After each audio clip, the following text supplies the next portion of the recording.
All right, everybody, welcome to another edition of the Leadership Blend with your host, Ricardo D. Rice, and my co-host, Simone Cherie, and correspondent, Kyle Andrew. All right, so today, I want to have a little fun. You know, we do, but I was like, I need somebody who won't hold back, that's actually sitting in politics, like upfront and personal. Now I went back through the Rolodex, and I was like, you know what? Maya Dillard Smith can do it. Why don't I give her a call? Now, for those of you that were with us over the break, she was actually the first one that we did the virtual go-around with, and I mean, she was word for word, and I was like, that's what I like, that's what we need. So I invited her back in the studio today, so she is live with us today. So introduce yourself and tell everybody about you. Yes, thank you so much for having me back. I enjoyed being with y'all earlier in the year.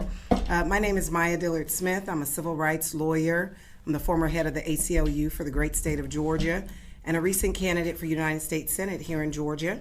I'm a political strategist, economist by training, and I'm just a all-around fixer. I'm kind of like your modern-day Olivia Pope. So I do a lot to get folks out of trouble and to undertake new initiatives, make good things kind of stick and amplify and go viral and kind of kill some of the other stuff that's not so great. So I'm excited to join y'all today.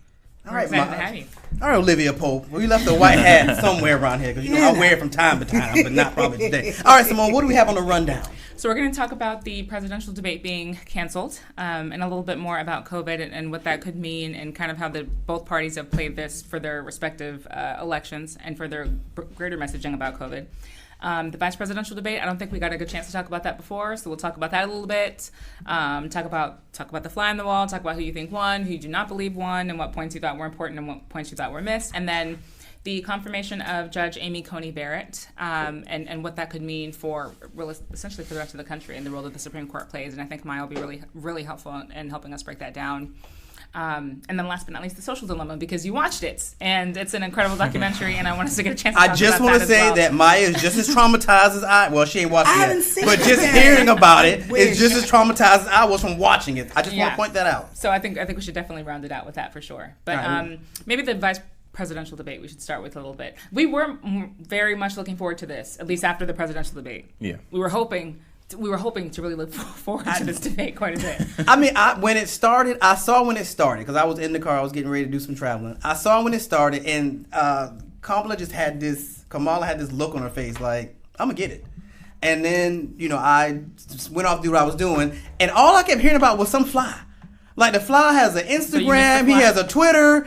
I'm just like, so unfortunately, nobody really talked about what happened between the two, but everybody's talking about the fly. Yeah. So I was like, was it that bad? Because I thought it was going to be a smackdown. I thought it was going to be a straight out smackdown. So what did I miss? Like, there have been other moments like that in history, I think, where something just kind of takes over, whether it's like profuse sweating or something just becomes like the subject of the whole conversation. There was a fly that landed on Vice President Pence's head toward the beginning, and I think it lasted 2 minutes and some change, they said. And it was very obvious for people. It set a lot of memes off and emojis off because, people were saying, well, what do flies usually land on? What are flies attracted to? And so there just became this long running joke. These were far more civil than the presidential debates. It's just the question was, did they shake things up a lot? Like, do people think they really shook things up? I think that was kind of what people were wondering. But to see two adults speak more or less like adults, I think was wonderful. I at least appreciated that very much. Well, the takeaway that I noticed, aside from the fly debacle, was everybody felt like Kamala was subdued compared to what she's been. And a lot of my black female friends were saying because I guess he pulled some of the tactics that Trump did, kind of over-talking her, going into other segments, and they were saying that if she were to lash out like, black men get aggressive when, they know they're right and they want to go in, then all of a sudden the tables would have turned. So they were kind of like, it wasn't fair that she couldn't, retaliate kind of like Biden did with Trump because she was trying to be subdued, which honestly, before we got into this, I kind of said that. I was like, she can't be the pit bull in a pantsuit when she goes in there because that'll turn folks off. But then we really don't want her to be very passive. So I kind of, when they said that, I was like, that's kind of a bad place to be in, especially when you know what you're talking about and you have good points. From what I saw, I feel like she was like right in the middle. She wasn't too aggressive, but then again, she stood her ground. It was exactly what I expected. I knew that Pence was not going to be able to, stand his ground when it came to her. As far as the fly, I was like, because I was on Twitter. I was at work when the presidential debate was, the vice presidential debate was actually on, and I logged on Twitter and like everybody was talking about this fly, and I was like, what's going on? You know, like, are y'all actually paying attention to the facts? Like, what are they talking about? You know, so. But what did they really talk about? I didn't see it. They but didn't talk about so anything. Yeah. Really? No candidate answered the questions posed by the moderator. Pence did speak his time. What was really interesting leading into the debate was, to the point that you just made, there were all these memes going around in my timeline that Pence had never gone up against a black woman before. And in my mind, I'm thinking, this woman can't sister girl this man. She can't two-snap finger and roll her neck. That's a whole no. But she also needs to engender public trust and confidence that in the event that something were to happen to Biden, should he win, that she could not only lead the leader of the free world, but also be commander-in-chief. And I think there were a couple of moments in the debate where she was definitive in her international, military, and global kind of perspective, which I thought was new and interesting for folks who hadn't seen her. But I also think that we should not underestimate the masterful, manipulative communication that the other side has. Pence came out and he was a dramatic juxtaposition to Trump because he's not loud. He will continue to speak, but his voice is very monotone. He appears to be incredibly stately, whether you agree with his policies or not. And with the watch party that I had assembled with me, I said, the only job this guy has is to come out here and not eviscerate her as a female, to turn off suburban white females who Republicans and Democrats are vying for, and to give people trust and confidence that they have this coronavirus under control and at least a plan of action. And there were a number of times when he continued to come back there because that is a really big issue for the public. Now, here was one, I think, fatal mistake in the debate. The moderators have zero control in this thing. Right. I mean, this moderator, though she's from USA Today, I believe is where this moderator came from, there's a point at which the moderator has full go to shut somebody down. Not a mic, excuse me, Vice President, your time is up and I'm going to ask you to respect the rules of this platform or you need to be silent. Period. Dot. I mean, it would be like, Mr. Vice President, Mr. Vice President. Crickets. Mr. Vice President. Now, I'm told that CNN fact check says that they had substantively the same amount of time.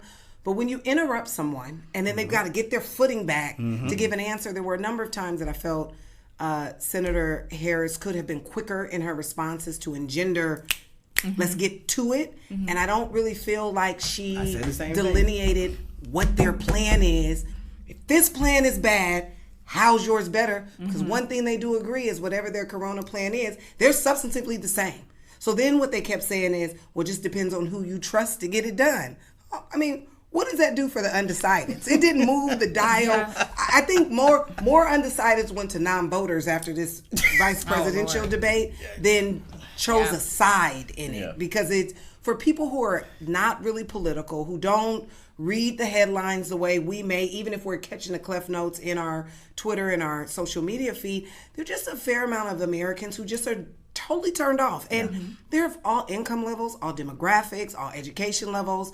I mean, they're just kind of going whatever the headlines are, and they aren't really knee deep in it.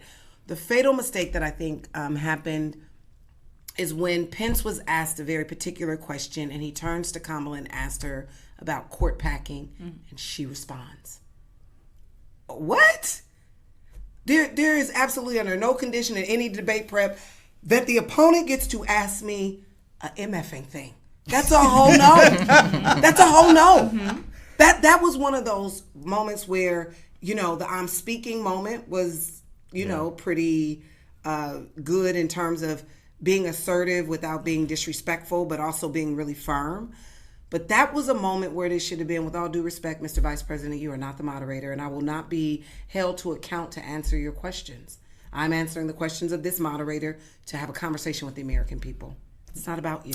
But I think that's one of the things, because one of my friends who I was actually surprised about, because he tends to be a little more woke, was like, I don't want to vote. He was like, I just don't want to vote. And I'm like, what? And it became this whole debacle of other people like, well, what do you mean you don't want to vote? Because y'all know where I was last week with that. Well, what do you mean you don't want to vote? And blah, blah, blah. And I'm just sitting there reading the comments, which I've gotten accustomed to lately. Just reading the comments. I'm just like. I read a lot of comments. You find out a lot. To be quiet, too. I'm learning not to inject. I have very strong opinions. I'm learning to be silent and read. Yeah, I was because floored. Reading is fundamental, and it also lets you know that we are not monolithic as a people. And we've got diversity of thought, even if we land to the same place. The route we may get there, if you're reading these comments, they're all over the place. I mean, when they were done going at him, because they went at him for a good 30 minutes, and I sat there and I was like, huh. And he's young. He's probably about 25, just had a child. So his child is like 1. I was like, the fact that you still haven't made the correlation that whoever is in office, especially in this particular time, that it directly affects you is not only concerning, it's disheartening. Okay. But so as far as the overture goes, just for the vice presidential debate purposes, I feel like part of the strategy, if I was on Biden's team as well, would be that there's one side who really wants to be disruptive and really wants to prove that, America has to be strong, and strong sometimes is ugly and it's brash and it's not always very coordinated. And I think a big part of Kamala being tempered, if she ever appears tempered in going forward, is to be that opposite, to say, like, we are calming things down, we're reining things back in, we're going to be civil, we're going to be decent. So I didn't expect her to be too animated or too aggressive, because in my mind, I think she's trying to paint a very different picture. I think they're both trying to paint a very different picture. And I think they have the opportunity to do that. What I would say, though, as far as these debates go, is that I don't know if we need any more. Like, I really feel like at this point, especially presidential debates, because we don't need to see two people just argue. It's not helpful. It's not impactful. I know that arguing does not necessarily mean that you won. I know that talking over time doesn't necessarily mean that that you answered that question. That's not what that means. It just means that you're talking over time. But I also just don't know if it's not going to be substantive, or at least even slightly substantive, then I don't know that they're very helpful. But I do think they were both very evasive, where they could have been very important when it came to court packing, when they talked about presidential fitness or at least presidential health. I thought there was a lot of evading.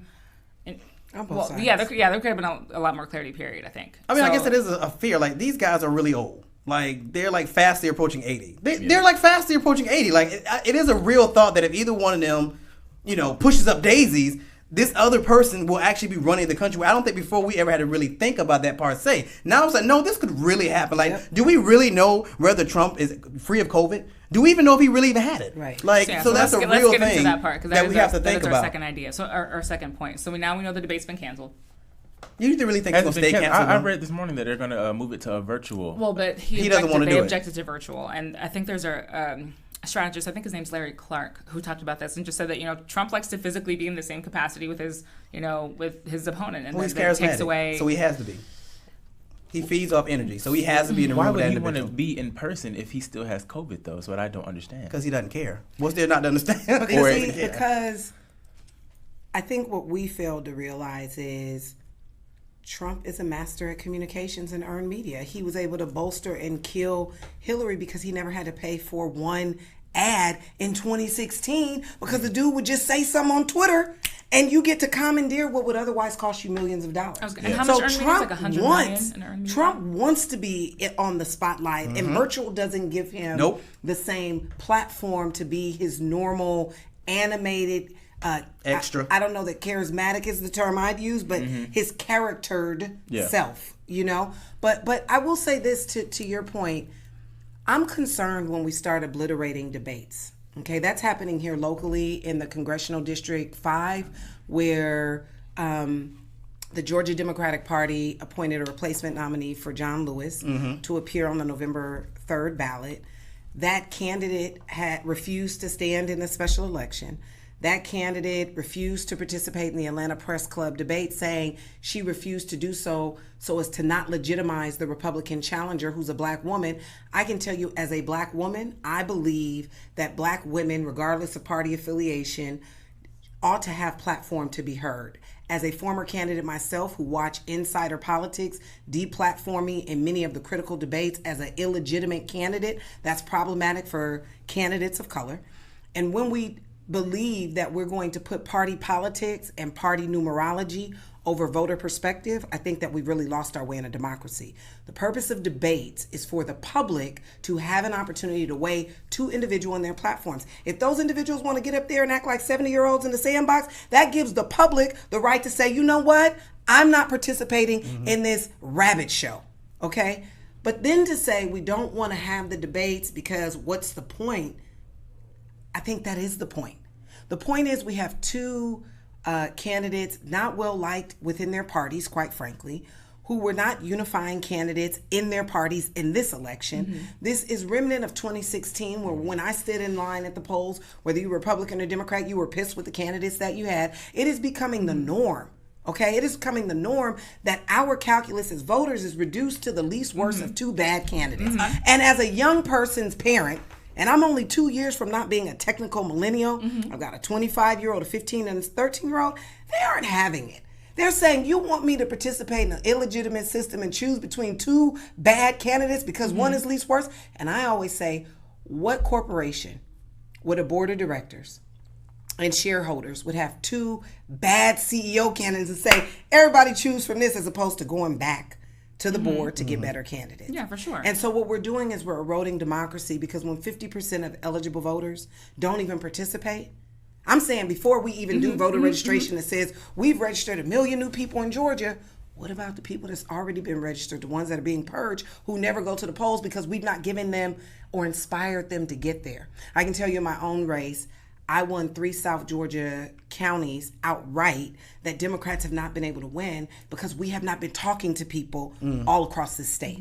And we have reduced all of our political strategy to a numerology calculus that says all you need is Metro Atlanta to win a statewide race, which is why Democrats haven't won a statewide office in the last 20 years. And it's why now you'll see more and more of these candidates and campaigns, which I know we'll get into, are now in middle and South Georgia, where they're 50% of that electorate looks like those of us around this table, unbeknownst to most who give money from outside the state to fund what goes on in the state. They think that Atlanta's black and the rural parts is very white. Yeah, that's not true at all. And that is not true at all.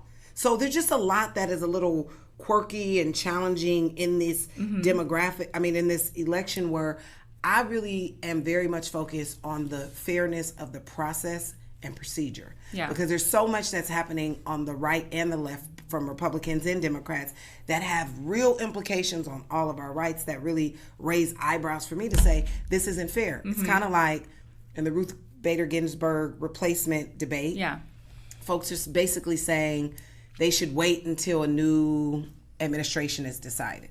That's not really what the rules require. Right. And under this Georgia state rules, the Democratic Party chose a replacement person within 72 hours, and the rules don't require that. But everybody's moving to be in position so that their team wins. Right. But that's my broader issue with the debates, and why I feel like virtual would be a great idea. It would be a really great idea if they can't get control over it. I would love for them to just get control over it. I don't know.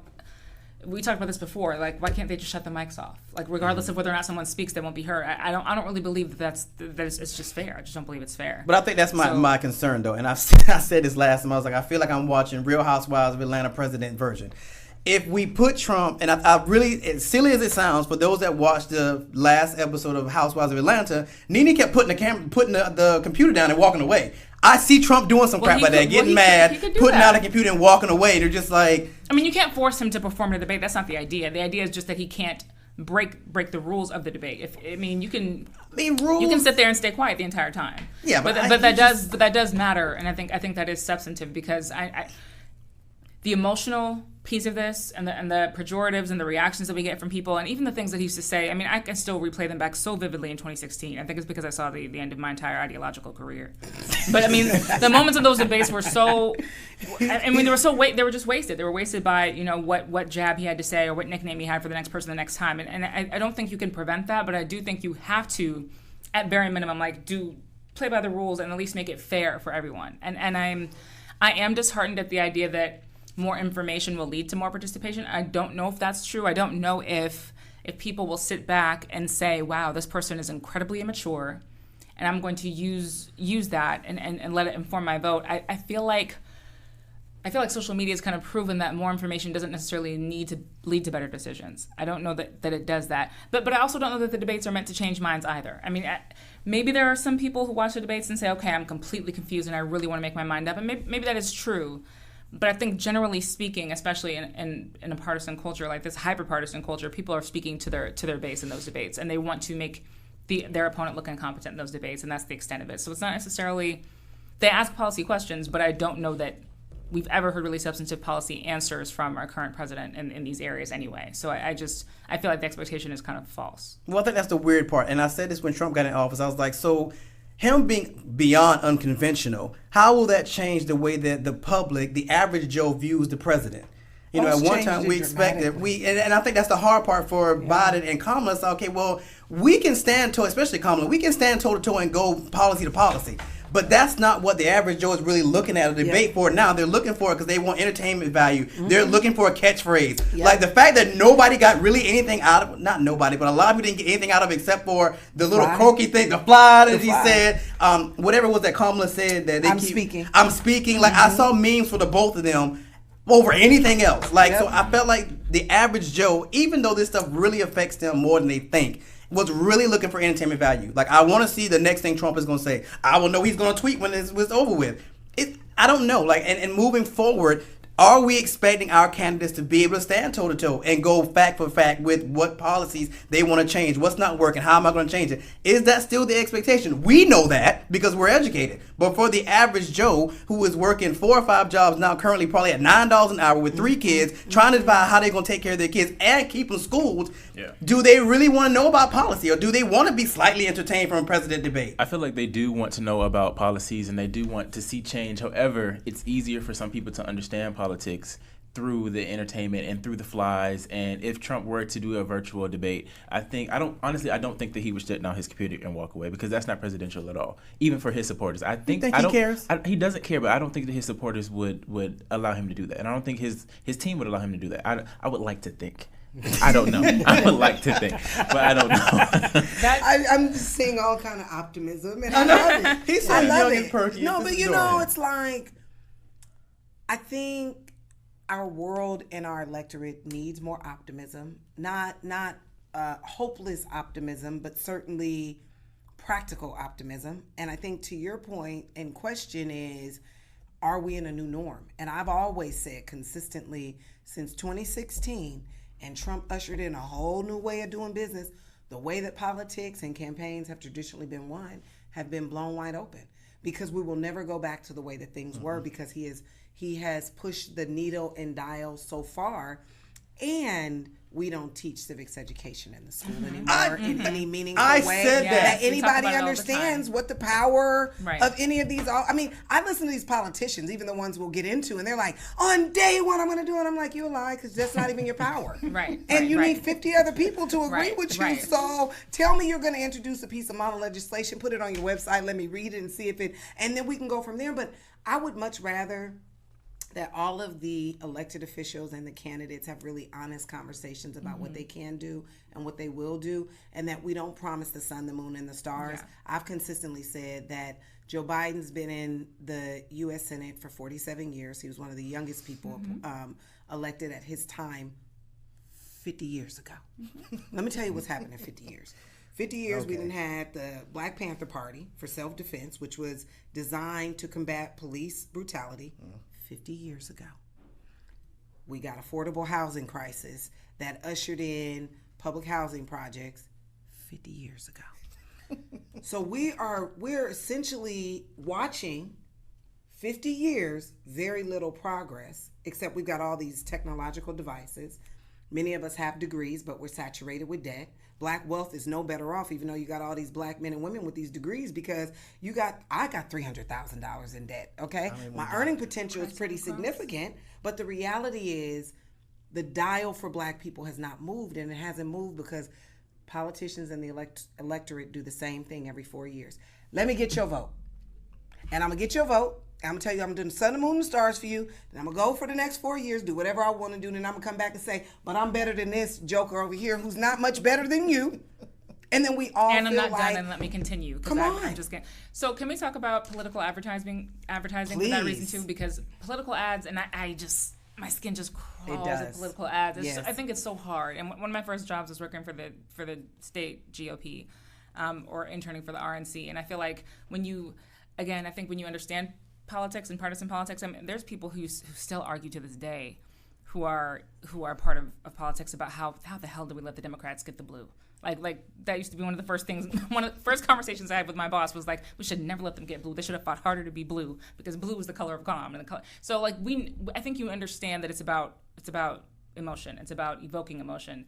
But I feel like, how could they have these ads that are so ridiculous? Like, it just blows my mind. And I really want to know how most people interpret these advertisements when you hear the phone ringing and it's a woman screaming for help, and she can't get a hold of 911, and they're telling her that they'll be with her in 5 business days, or when you see a John Ossoff ad, and he's purported to be, funding terrorists with his media company overseas, and he's screaming. When I've never personally ever seen John Ossoff scream. I don't know how they found that. I didn't know he could scream. He's such a he looks like he's 5. Right, but I've just never heard him scream. And they probably found the one clip of him screaming in his entire adult life and used that to make him sound really, really radical and really dangerous. I just really wonder how most people interpret these ads, like whether they're on the left or the right, or maybe if they're not. How do people who are not super politically motivated, just if they watch that, it comes across television, do they believe what they see, do you think? I just don't understand. Okay, so here's my thing. I feel like a lot of the invisible lines that were drawn in the sand of things you just don't do because it's just not, it's not good to do. I feel like all those lines are gone. So a lot of this mudslinging, like I was watching TV the other day and I saw a commercial. The defund the police one was the one that bothered me the most, because I'm like, that's not even what that means. But the ideology that you could spread that kind of propaganda, and it's not true. And to do it anyway, I mean, and then to have the phone ringing and it's like, oh my God, help me. And he's like, yeah, this is what happened if you defund the police. Nobody's going to answer your 911 call, when that is not, in fact, what that actually means.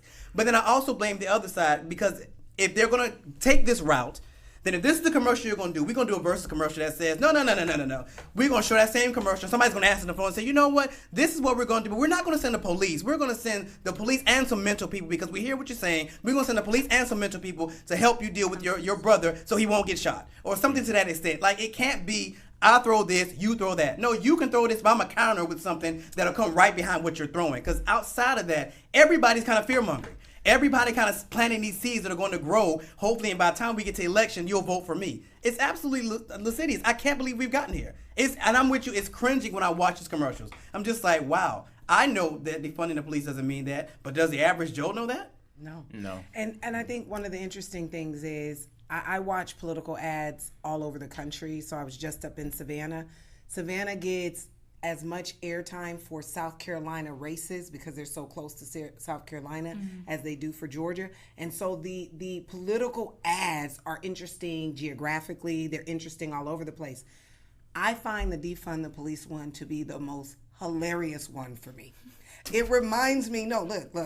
This I got to hear. I'm like, please. This I got to hear. I'm at a place where all of it is just comical on all fronts. John Ossoff needs some help with his commercials. They're not good. They're horrible. They're not good. And the last one that just came out, where he's basically like, Purdue's trying to use fear, trying to rebut this one with him yelling.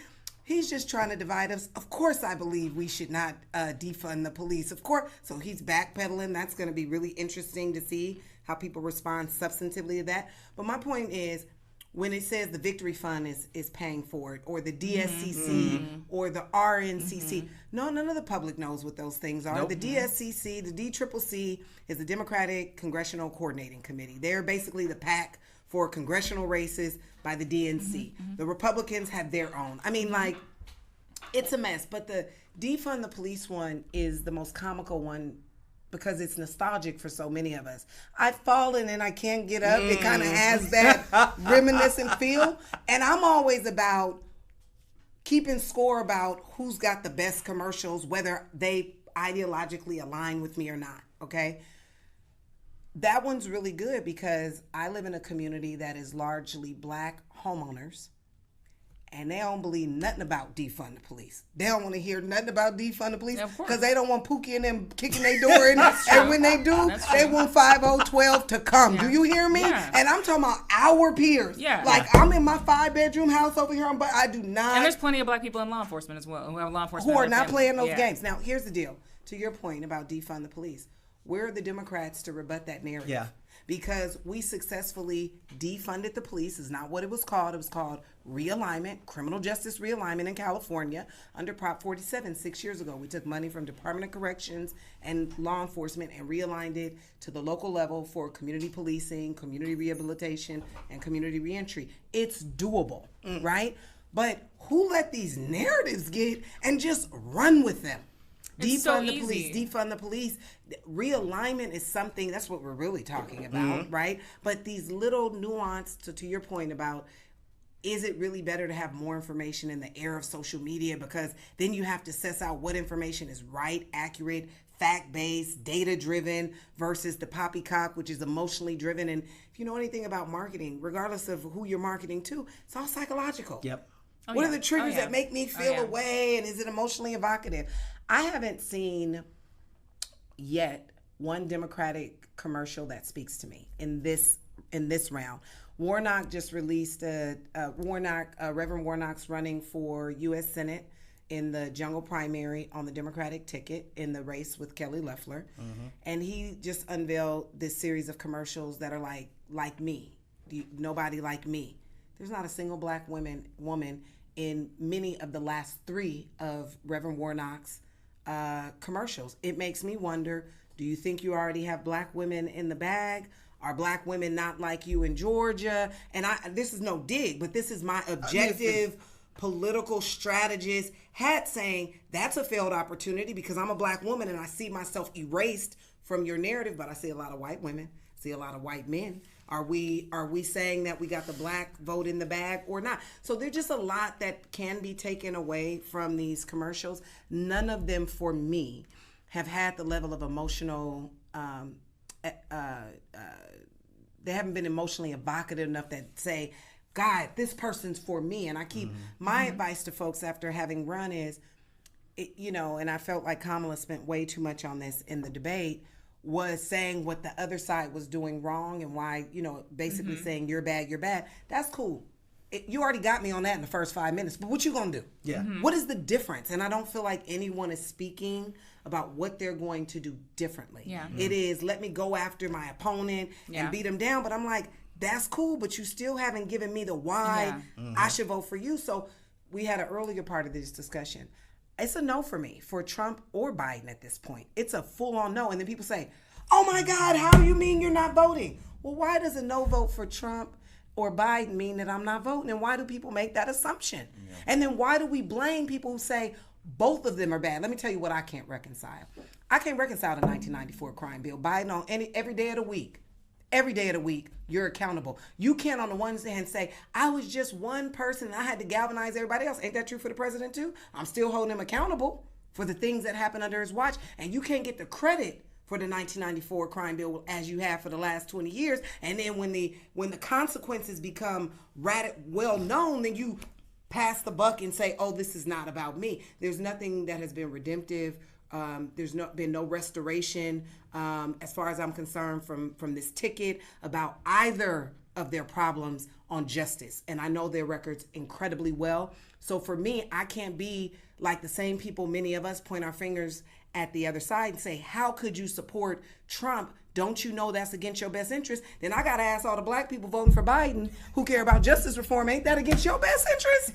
So how are we saying yes to this? And then what people say is, well, that was then. I'm comparing them now. And I'm like, but Maya told y'all. Mama Maya told y'all, when the people show you who they are, you better believe them. But that's a challenge for me because I don't really need to believe that they have my best interest at heart. I need to believe that they will carry it out. They don't really need to share it for me. It's just that if you feel consequentially that this is the direction my party is going, this is what I need to do, and so I'm going to do it, then whether or not it's entirely genuine, it's for me less significant. Just as an average constituent, I'm more concerned with what you're going to carry out, even if it's just so you can get reelected. I'm more concerned about that. But the same thing goes, I think, with when Pence during the debates was talking about and Trump has said this too, this $100 trillion Green New Deal, which as far as I understand, there is no official price tag to, first of all. Second of all, it would definitely not be $100 trillion because that's not even like a real figure. That's fantastical.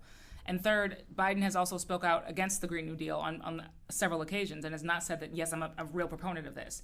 Now, that's, I believe, going to change, and that was before he was the nominee.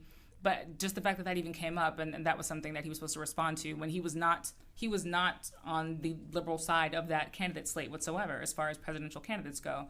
And so I think that they both, to an extent, kind of do that.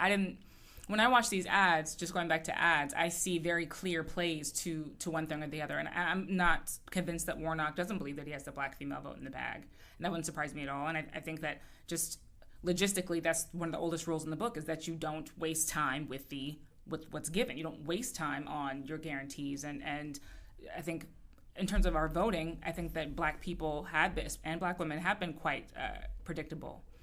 Whether that's a good or bad thing is a whole other story. But when I watch Trump's ads, and the first thing that he wants to show us is criminal justice. Trump got it done, and he wants to show us black voters who are for Trump, and he wants to show us, or David Perdue wants to show us his sister and the fact that she has cancer, and allow that to overshadow, how he actually played on pre-existing conditions and how he actually voted. Right. Versus the fact that, I have a sister who has cancer, so surely I believe in, like that has anything to do with anything. So I just think everyone is kind of trying to go after their lowest hanging fruit and put the people in their ads that they believe that you think don't support them. But it's silly to me that all these people have such a clear personal interest in doing that. Your sister, right? Everything's fair game. Everything's fair game. But it's crazy to me that would even be. I just don't get the convincing nature of the ads. I guess I don't see the convincing argument behind why people who have a clear vested. If I was somebody who sprung from the clink out of 800 or 900 people who were released from federal prison, when there's such a bigger problem. It's so much bigger than that. It could have been so much bigger. The Relief Act they just passed, they didn't even want people who had criminal records to get relief.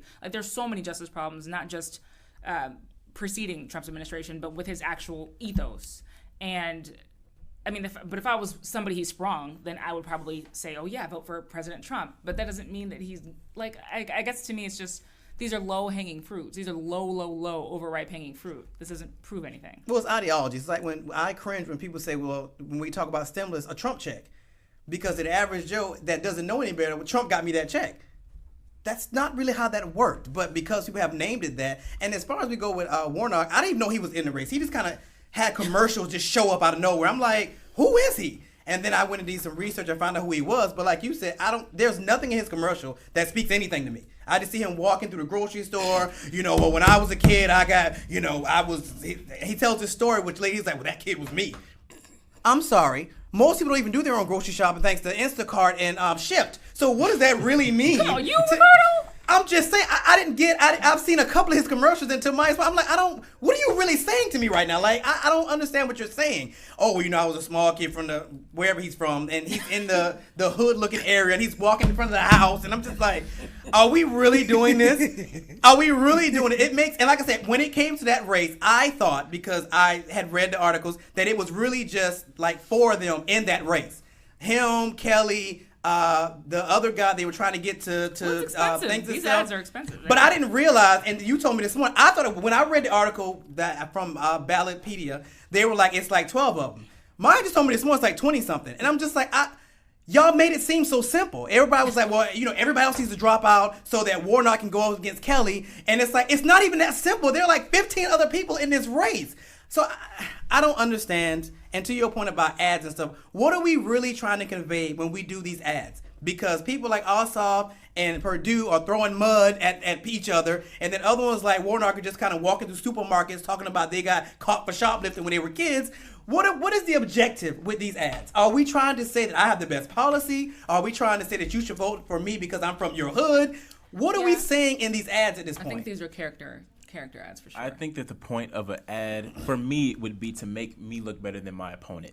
Now, whether that means throwing you completely under the mud, losing all morals, then like you said, that's fair game. But I'm not. Well, let me ask you, Kyle, because you're the youngest in here. So, what kind of ad would catch your attention from a candidate? A candidate that makes that I can relate to. I don't necessarily care to see you throw your opponent under the mud. I think that that's childish. But at the same time, what can you do for me? Like as a millennial, what can you do for me? Like student loan debt, it's adding up. You know, I need some answers. That was the least briefly discussed. Yeah.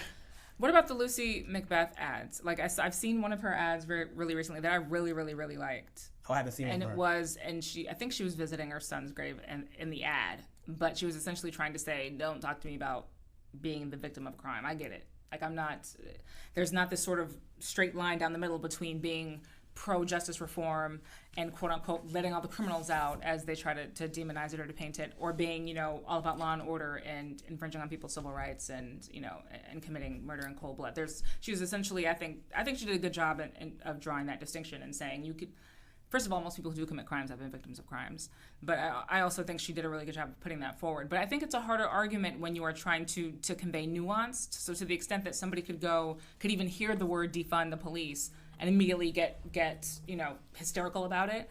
It's like, I think the harder job is the nuanced argument. I think the harder job is the well, no, so this is how department budgets are allocated, and these are the different services that officers provide. And there are certain cities in which officers don't even do traffic stops. You know, they let machines do it, and that's less interactions with police. There's so many different ways that public safety is executed, and it is very, very much handled at the local level. But that's a harder thing, I think. It's a harder pitch to make. And so I guess to me, when I say like less information, what I'm really talking about is the fact that if we're not willing to do the work, then I don't know that the access information is helpful. I don't know. Now I have this vision in my head when you were talking about, because I've said this before about the way this stuff is being taught in high school. I really want to get, and I'm going to let some of the interns do it. They're going to go down to Midtown, and they're going to take a mic and a camera, and I want them to interview people in the streets to find out how many of you know the three branches of government. Well, I can tell you that. Yeah, what does the Senate do? Yeah, like I genuinely want to know, because I feel like there's such a disconnect and people can't make that correlation. You should take them down to these races for school board and talk about the curriculum. That's what you should do. I don't know. We can coordinate. I'm curious. Like I feel like they can't, and it's not. Well, you should take an interest in your government, but at the same token, well, this is one of the big ones, because I like that idea of just, it's almost like the what's the late night talk show who before COVID they go outside. Like Kimmel? Man on the Street type thing. Yeah, I like Kimmel. But I was gonna say, you know, the thing that makes me cringe a lot is when people are like, we've got to change the presidency to protect the Supreme Court.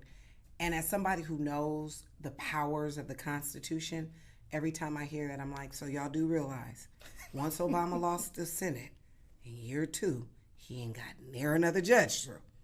So protecting the Supreme Court is about protecting the Senate. If Democrats were smart nationally, that would have been the focus over the presidency and the wave of galvanizing people to protect the Supreme Court by flipping just 4 seats in the U.S. Senate. 2 of them are in Georgia. No coordinated process on that is just now kind of coming out. Those things are incredibly important that people really, really fundamentally understand that, because now we have a controversy because the Supreme Court justice is now passed, and Mitch McConnell and them is controlling effectively, absent this corona debacle, what goes on there, okay? So that's one. But 2, you know, my probably naivete, my idealistic self that's not yet jaded, right? I still got some optimism left in me. You're doing better than me. Is that the candidates themselves would hold themselves to a higher standard. And to the point about what is the point of the ads, is it character, is it this? The failure of the candidates to hold themselves to higher standards really is a demerit for me. I don't care what that process is. I know the people who are telling you need to do it this way. But when you subscribe to doing it that way, then that's a choice. And then I hold you accountable for communicating in that way. Your failure to communicate, to relate, to say anything that matters to me, that is a choice.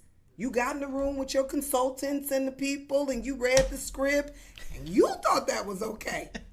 That says a lot to me about leadership. Because the campaign, as I would often say, is a job interview. Oh, when I said it like that, my opponents would get real nervous. Said, y'all, let me tell you, it's a job interview, and I am on the stage for you, the employer. You, the taxpayer, are the employer of me, and anybody else that you elect.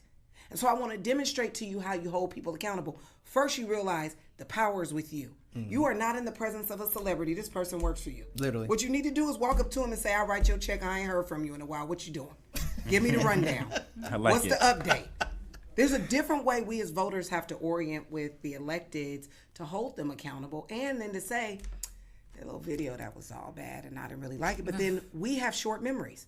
2 weeks ago, it was $750 that the president paid in taxes, and this week is Corona. We ain't heard nothing about them taxes. Right. Distraction. Big old Who remembers? distraction. Yep. Who got long memory? Yeah. Especially when it's the mom with the 5 jobs with 3 kids you She just don't- talked about. she She don't- don't she don't care care. nothing about She don't that. care. The United States of don't Amnesia care. is what it is. So, but to that point, I do want to talk about Supreme Court justices for a second, because that's just so important. But but then you talked about the people, and now I really want to talk about that. So okay. What? About candidates being the people to hold themselves responsible, because I think it's the same thing with regard to companies and corporations and CEOs. Is that I think ideally they would not pick have 2 bad CEOs and say, okay, y'all, like staff meeting, everybody pick. But for that company to have to pick, I think generally speaking they have to lose money. And so I also kind of feel the same way about the voters. It's like we have to. I still feel like the onus falls back on us, and it's very, very, very frustrating to me that voters don't consider what's in their own self-interest. I would love to see mandatory civic education. I would love to see it be much more comprehensive than it is, along with other things. But that is something we can change. That is something that Donald Trump doesn't necessarily have to touch. That is a local decision. I mean, I guess we have more power than I think that we elicit on a regular basis, and I don't even like the idea of. I think maybe we've gotten very comfortable with expecting that to be the case, expecting that if someone's impeached, that they will leave. Right? Until a lot of people thought that was just a given. Well, don't they have to? No. It's just that prior presidents had a greater level of dignity or respect. There's a difference between the job interview. Sometimes you could kill a job interview and be a horrible public servant. Yeah, they know. The job is not supposed to be fun on a regular basis. It's not fun. And some people are great in an office. They're incredible judges or they're incredible legislators, but they actually suck at campaigns. And they're not very charismatic, and they do kind of make you scratch your head, and you do wonder, they're kind of socially awkward. Yeah. Some of the best people in leadership are not necessarily, they don't necessarily sparkle when they walk in a room. But they get it, and they're good public servants, and they get public administration. So I think it's really hard, because if we had a better understanding of what the job was, maybe we could consider it more of a job. But I think as long as this kind of pie in the sky and we're removed from it, and we don't understand enough about what to expect, then all we have to go off is your personality or your pantsuits or your, marriage or lack thereof. And I agree. I just think even if we do the thing that we are talking about and make civics education mandatory, it is not changing anything. And here's why. We need a wholesale rewriting of the Constitution. The Constitution is broken, it's problematic, and we've been trying to fit square pegs in round holes for far too long. This Constitution did not give to Black people the right to vote, not to women, not to poor white people. The precursor to the franchise is landowning. Before you get to race or gender, you had to be landowning, which is why the overseer was not much better than the slave, because they were indentured servants, but we're told you're slightly better than this one because you're not in chains, okay, and your skin color is different. But economically, they were the same. Until we have some fundamental changes, like I was on a call with my 15-year-old yesterday with Mawali Davis, founder of Bozeman Law Firm, activist in police accountability, and Mo Ivory, who's now a consultant with Fair Fight, but also a professor of sports and entertainment at Georgia State Law and a former candidate for city council. And they were telling these young people how imperative it is that they vote. But I think we set false expectation when we tell young people, all you got to do is vote. Because then people show up at the poll like they did in 2016 and they voted for Hillary, and the numbers said that Hillary should have won, but the Electoral College, which no one understands, and is also a political appointment in secret for the 1%. So why are we lying like this system is going to change if all of us just become more educated? Not true. So, but is that the piece? Is that the piece that we're saying is operationally dysfunctional, is that there's an Electoral College rather than the popular vote? I think it's one of many pieces that are operationally dysfunctional and problematic. But the way that we traditionally get to rewriting constitutions globally is civil war. We had one of those. We just lied to the slaves, didn't tell them they were free, and we really didn't rewrite the rules so that they were equitable. Other nations, I've advised the Ukraine and other European nations that have been war-torn, that have completely rewritten their constitutions for every branch of government including their Supreme Court and their justice systems. They've had to rewrite those things after Civil War. There are many people who think we're on the brink of such a thing, regardless of the outcome of this election, on either side. You have black families becoming the largest registrants of new guns in America right now. You've got militias forming and showing up, black, white, and otherwise in many places. And you've got a president who's saying he may not be open to a peaceful transition of power. The reality is, regardless of who wins, there are going to be insurgents on either side, right? We've seen in a lot of these Black Lives Matter things, insurgents from Antifa and Boogaloo and other kind of insurgent leftist groups I've never heard of before. Yeah. But the reality is it really going to be civics education that's going to change the system? And while I think it's an and both many tactics, I think structurally changing the Electoral College, giving people the tools for civic education, making voting a holiday, allowing people to register right up to the day of election are all critical things that we can do to make our democracy more of a true democracy. We have a representative democracy, but once you start layering in the Electoral College, what is really the value of your vote? Because it's not a one person, one vote, even though that's what the jurisprudence says out of the Supreme Court when the Electoral College gets to Trump. I'm sure, for sure. So my biggest hope, and this is optimism on my part, is that if the Electoral College was ever dismantled, if the party system was ever dismantled, if we went to more of a representative government and had multiple parties, even if that's what it looked like, I feel like in my mind it would require the people to mobilize behind it, for one, and that it would require a legislative change. And I'm assuming, and I'm not taking that in the context of an entirely different founding document. However, even within our current confines, it's possible. I mean, it's possible. It just has to be something that people want and that they push for. And I just feel like there's a lack of imagination on behalf of even voters. And certainly if I'm an elected official and I've been in office for 47 years, I have no interest in rewriting the rules anyway. But our own lack of imagination and our own opinions about, well, that's just impossible, or third party, what is that? No, that doesn't make any sense. Well, the two parties we have don't make a lot of sense. And they've gone back and forth multiple times on what they believe or don't believe, and to them it's really a non-factor. It's a competition, so it doesn't really matter if you're pro this or anti that. I just have to be the opposite and play to that and let that be my car or my product that I sell. So I'm hoping that civic education will lead to something bigger than that. But I guess what I still feel like is that people have to want it, and they have to want it. Maybe it's possible that you can want revolution without wanting something positive or productive to come out of it, but I do feel like to a certain extent the cries for destruction or cries for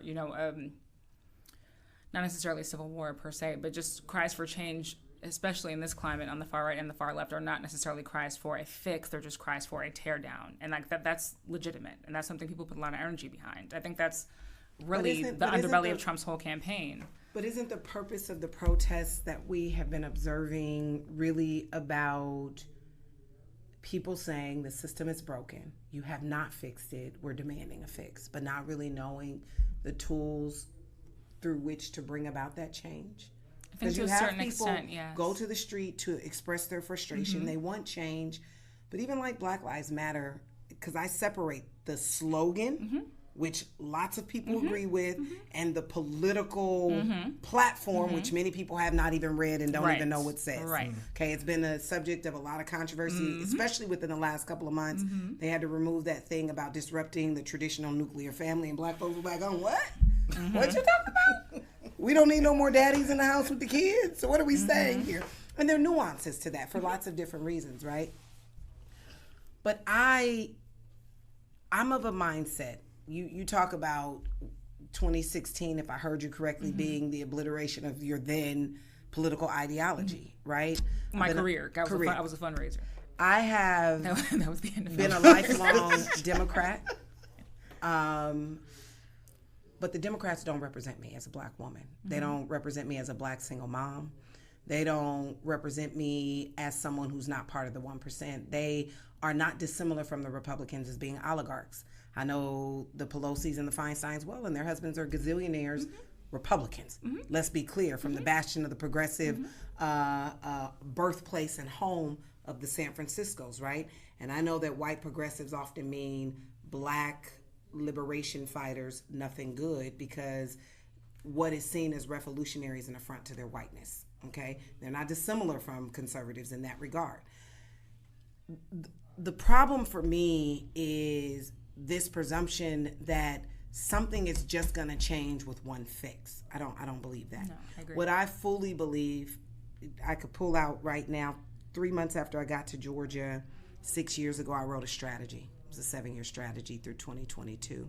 I shared this strategy with then State Senator Stacey Abrams, and she says, who designed that? I said, I designed that. It looked at the local, state, and federal lenses for Georgia, and it looked at Georgia geographically across the 159 counties, because there's some rules that are different in this state than others that are levers of power for change, right? Few of us know the levers of power for change, but when you're someone like me that has the knowledge base and intersection from law, policy, and economics, it says, here's what I need as a working mom in this system for it to be more fair and equitable, right? Here are the places where lever changes, right? So I really believe we as people, the Democratic Party don't have no 20-year strategy. Nope. Right? The Republicans been had a 20-year strategy. Yep. In Georgia, they got a 12-year strategy. They already got a pipeline for every position up and down the ballot to run where they believe they can actually have success. Where's that corollary strategy for the Georgia Democratic Party? It does not exist, right? In a state that has 31% black population, where black contractors get less than 2% of the $58 billion that are government contracts from the state and localities in this state, and we have the largest black legislative caucus. I could walk into a room with them black folks and I say, what's the black agenda? Crickets from black people. Yep. But if I say, what's the women agenda? They got that. If I say, what's the LGBT agenda? Yep. They got that. I'm confused. And we want something different? And I think that civics education is going to deliver to my kids something different. That's a whole no. But yes to civics education. But where's that larger strategy? Because you know what? People are saying, Maya, what are you going to do in 2022? Are you going to run again? And I said, before I can think about running in 2022, can we get through 2020? What are we going to do about 2020? Because I need to see where the dust settles on the national and what the musical chairs. Because if Biden wins, Keisha's going to the administration. Other folks in this pipeline of leadership who would otherwise occupy a lot of these spaces and places are going to Washington, right? What does that mean for them to come back in 2020, 22 if they so choose? But before we get there, what is the most critical thing that every state is going to be tackling in 2021? What's the most critical policy issue 2021? I don't care what the economy looks like. I don't care what race relations look like. What's the most critical thing we're going to do in 2021? We are going to redraw the boundaries for the next 10 years in the process called reapportionment and redistricting. And we so worried about what's going on with Biden and Trump that I haven't seen nobody with any influence say, hey guys, 2020 is what 2020 is going to be, and the Rona then took over, so all we can do is pray and hope for the best on that. But what are we going to do for 2021? Because the Republicans are coming, and the Democrats have no plan on reapportionment. That's the 435 seats of the U.S. House of Representatives, but it's every boundary in the state. And so back to Congressional District 5, it is the most gerrymandered congressional district in this state. And when I talked to black electeds about redistricting even 5 years ago, when I wrote an independent op-ed and a supporter report to say we need an independent commission, I would talk to these black electeds and like, what we going to do on reapportionment? They said, well, what you mean what we going to do? My seat is fine. Yep, and that's But let me tell you the problem with my seat is fine. Yep.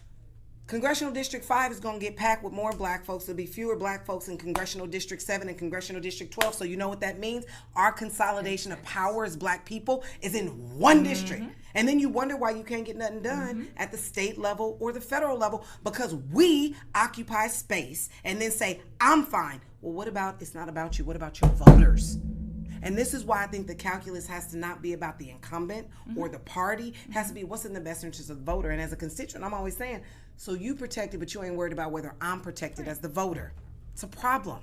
And the fact that we are not even cognizant on November 3rd about what we need to do to protect these boundaries come 2021, I just sit here, like I said, I'm a lot more silent. I'm just watching everything. And then I'm looking at these leaders, our purported leaders, because all skin folk ain't kin folk, and saying, so what y'all doing?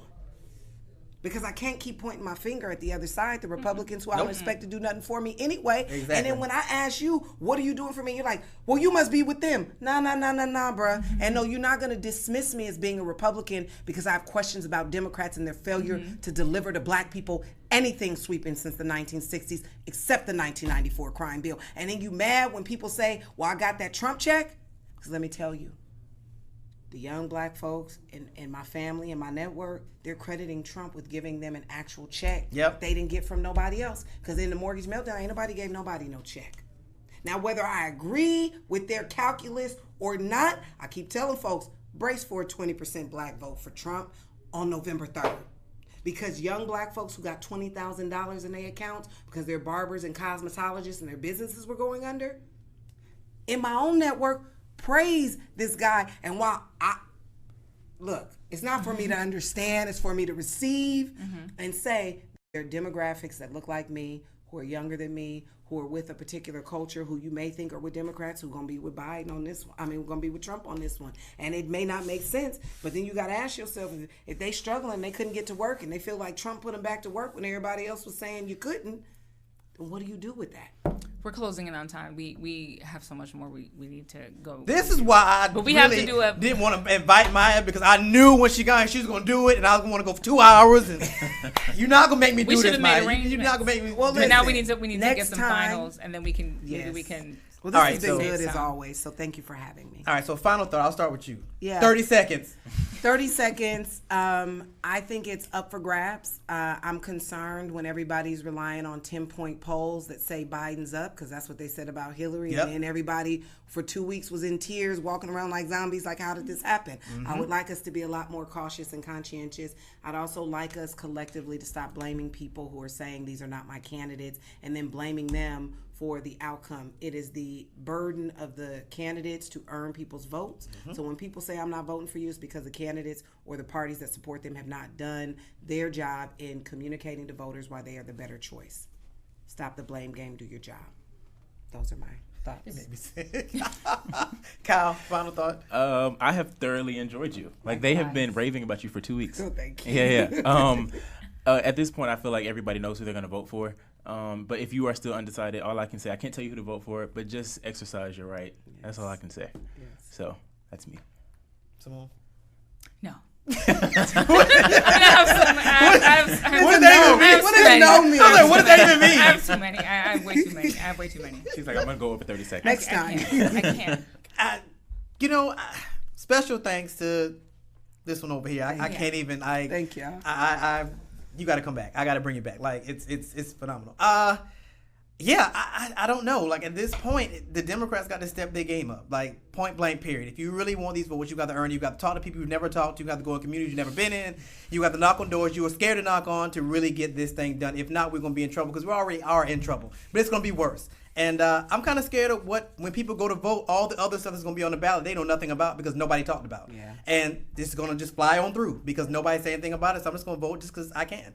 So, yeah, we'll see what happens. But in any event, on next Friday, which I didn't tell y'all, but I'm telling y'all now, on next Friday, we're going to have Frank Brown from Communities and Schools in Atlanta, who was on a TV show last week. But he has such great information, especially as it pertains to education, that I am beyond disgusted and scared. So he's going to come on here Friday with us, and it's going to be an amazing time, just like today was an amazing time. And we will see you guys on next Friday, same time, same place, on the Leadership Blend with your host, Ricardo D. Rice.